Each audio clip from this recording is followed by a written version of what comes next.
AITA for not paying my parents' mortgage after my sister moved in, throwaway account.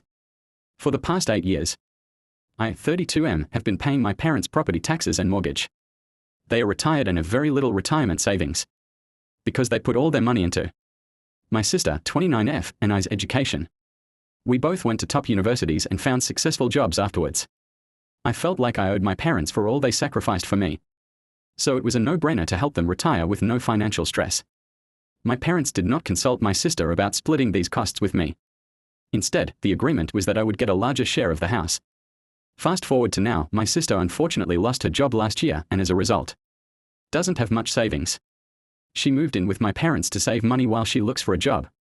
I recently found out that my sister pitched staying permanently in my parents' house, and my parents agreed.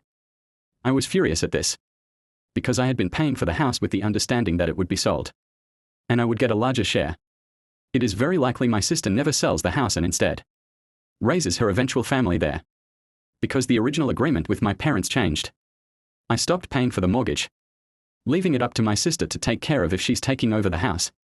My parents are furious with me, saying I'm too money obsessed and should be continuing to help the family while my sister is in a tough spot still looking for a job.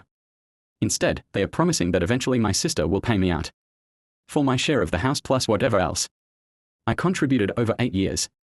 I turned that offer down because there's no real guarantee this will happen, and I don't trust my sister to follow through financially.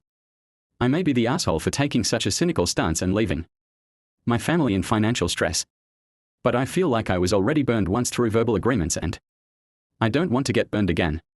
AITA. Edit.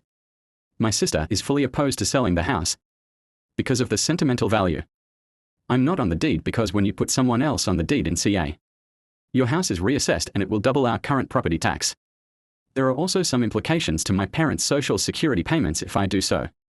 I wish I got something in writing, but I felt like an asshole asking for something like that from my family. It was naive of me to think that way.